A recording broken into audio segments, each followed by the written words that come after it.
She said I was spoiled, and that was the end of our friendship. I never spoke to her again, and I started thinking that she was probably a narcissist. And I know sometimes people will say that when a friendship or a romantic relationship doesn't go well, the first thing people like to say is the person is a narcissist. But I really think she was a high functioning narcissist. I would say to some degree she was difficult, but I was used to her because she had been a childhood friend. And so we were friends for many years into our adulthood until the day that she told me I was spoiled, and that was it. So you might say, well, what's the definition of spoiled? I don't know. I think of Nellie Olson. If you've ever watched Little House on the Prairie, I think of her as the epitome of what spoiled is. And I think her character was a narcissist for sure. But I think it's somebody who, if you think of somebody who's spoiled, I would say it's somebody who gets everything they want, somebody who doesn't follow consequences, someone who has tantrums when they can't get their way, somebody who believes that things should just be handed to them without any type of effort just because of who they are. It's someone who gets everything they want, but they don't appreciate it. Was I a spoiled child? I would say yes and no. I would say yes in the sense that I would always have a ton of toys for Christmas. Probably at least 50. Honestly, every Christmas. There were years when I didn't wear the same thing, or it felt like I didn't wear the same thing twice to school. But I made good grades. I worked really hard. I was respectful to people. I did my work. So I grew up watching people take my parents for granted. So that was something that I never wanted to do. I didn't want to take advantage of them. I knew I was going to have to work hard, get a college degree, do what was expected of me, be able to take care of myself without ever asking my parents for anything. I didn't want to ask them to pay a bill for me or do anything like that. So I think getting what I wanted as a child without asking, or really it felt like getting my needs met. I lived in a 2-parent home, and my parents gave me a stable life. I went to church every Sunday school. My dad would wake me up and make me go. The neighborhood I lived in, most of the kids lived in a 2-parent household. It was just the thing. Was my household perfect? No, we had our flaws. I wasn't the perfect kid. I did some things wrong. I'm not saying that I didn't, but I didn't do anything majorly wrong. But sometimes I would get in trouble for not cleaning up my room or doing something that I wasn't supposed to do, but nothing major. Like there was never anything major. And sometimes me and my siblings would argue and have fights and all that kind of stuff. So I'm not saying that it was the perfect, like we were just perfect. So in a way, was I spoiled? I feel like I was spoiled in some ways, yes, because I got what I wanted, but I didn't have to ask for it, demand it. I didn't expect it, and I got disciplined. Okay, so if I did something wrong, or if the teacher said that I did something wrong, I got in major trouble for that. So it wasn't like you can do anything you want, you can disrespect people. No, there were consequences to actions. So when I look at my friend who told me that I was spoiled, Her household was a two-parent household also, but I remember her saying that for Christmas, she might get one thing or nothing because her dad would spend his entire paycheck getting himself something great, like a music system or a television. And then he wouldn't get them, the kids, anything for Christmas. And then he would further punish them by locking himself in the room all Christmas Day because he quote unquote felt guilty because the kids didn't have any Christmas presents. Meanwhile, he would have his nice big grand gifts. She was the oldest child, so she remembers being very little, having to get up and make up all of her siblings' beds and do things like that. And even when she was in college, she would be sending money home to her parents to pay their bills and things like that. So, in that context, maybe I could see why she looked at me as spoiled. However, I think when you meet a child's needs, you get out into the real world and everybody is competitive and fighting for what they want. And you just feel like I probably lacked some of that fight because I got my needs met. So with this particular friend, I spent years doing favors for her. I think I asked her to help me one time, but it was quite frequent for years. Can you do me a favor? Can you help me with this? Can you come over and do that? Can you help me with my kids? I'm going through this situation. Will you take care of them for a little bit and, spend my money? There would be no offering of money or oops, I left my wallet at home, my purse at home. Can you pay for our lunch? It's just favor after favor after favor after favor. Help with this, pay for that. Oh, we're doing a fundraiser. Can you purchase something? That was quite often. My church is doing something. Can you tell your dad to let me borrow his truck? Can he come and lift all the things? It was just always favor after favor.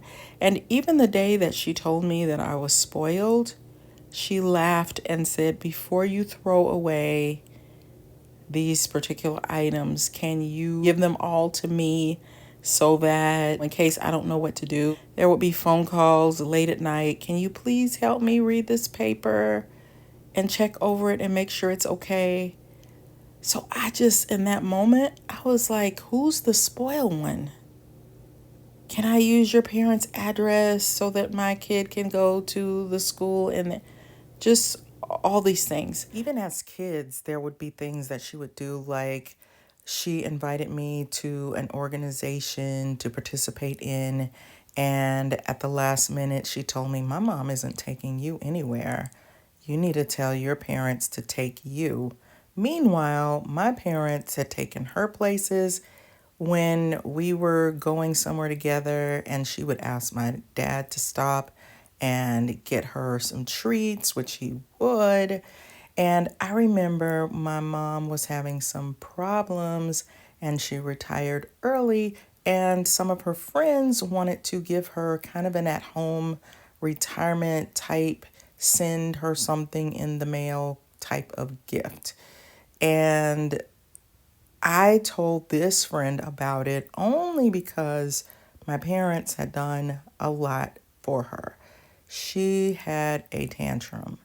Like, I don't want to send her a gift card. I don't want to send her a greeting card. Why am I being asked to do that? And just really upset, visibly upset about it. But at the time, I was just like, wow. Meanwhile, when she threw her mother a birthday party, who was there? My mom, my siblings, My mother bought gifts. I bought gifts. My siblings brought gifts. She stood at the podium and cried, and my wonderful mother. And I remember when her grandmother died, she took her child to a recital and was like, "Thank you so much for going to the wake. Can you be there? Because I've got to take my child to something that was already pre planned."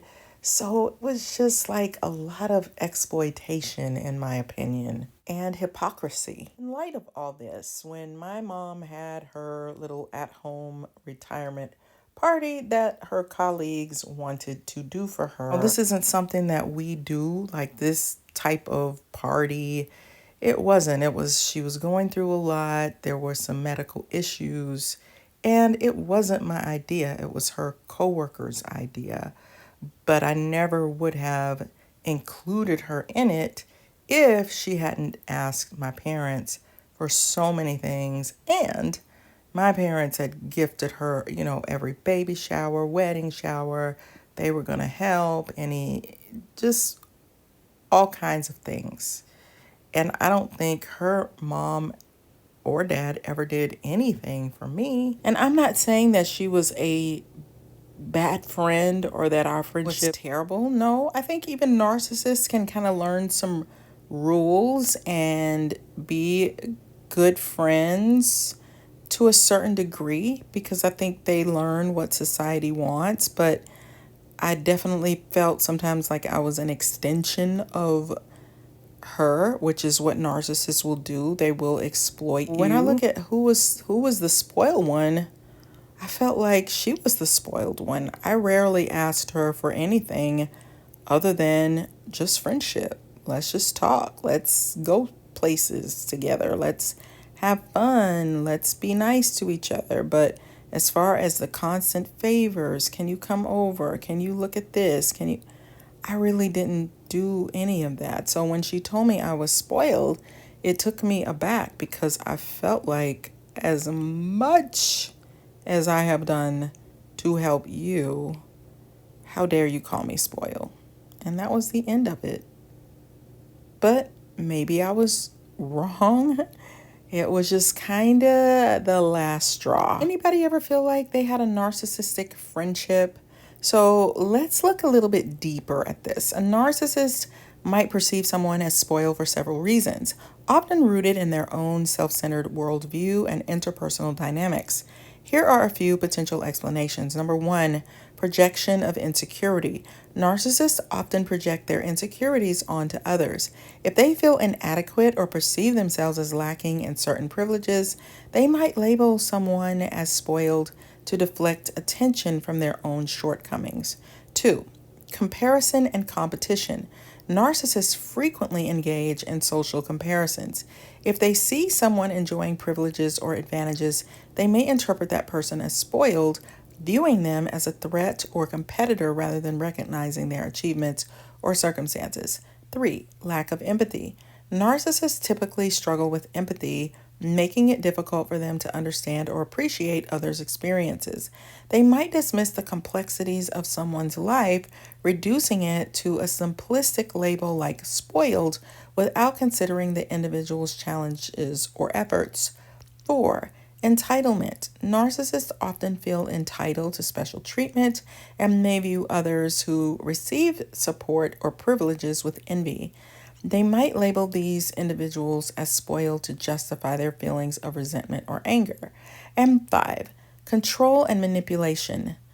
By labeling someone as spoiled, a narcissist may attempt to diminish that person's worth in the eyes of others, thus reinforcing their own sense of superiority and control in relationships. Overall, a narcissist's perception of someone as spoiled is often more about their own internal struggles and perceptions than an accurate assessment of the other person's character or life circumstances. And you might be saying, well, all the information that you gave me, that doesn't point to specifically a narcissist. But I remember her telling me over the years about a family member who coached her, who taught her how to, she didn't use the word manipulate, but how to get things out of people, like how to get money out of people or clothes or people to do things or do favors.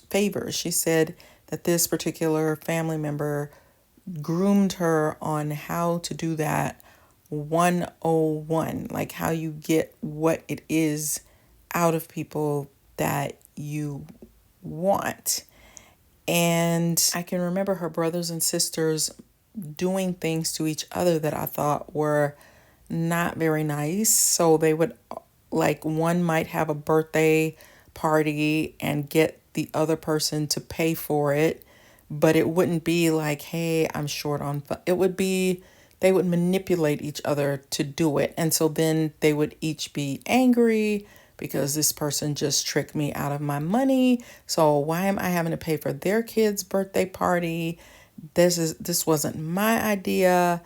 And they would often do things without this particular friend, and she would be really upset. Like, I thought that they would want to do things with me when we became adults, but they would often do things without her.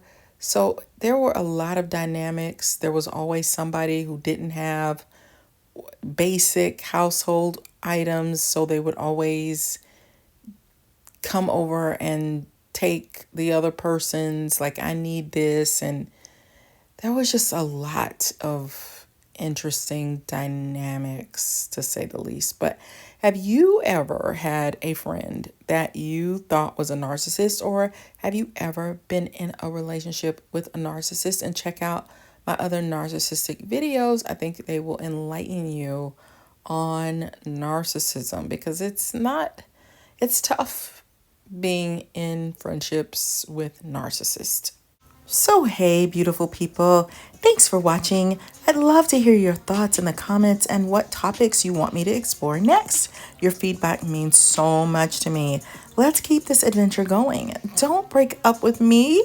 Be sure to subscribe and like the video. Check out my books on Amazon for insights on enhancing your love life, navigating narcissistic personalities, and exploring the 16 Myers-Briggs personality types. Links are in the description. You're amazing, and I can't wait to see you on the next video.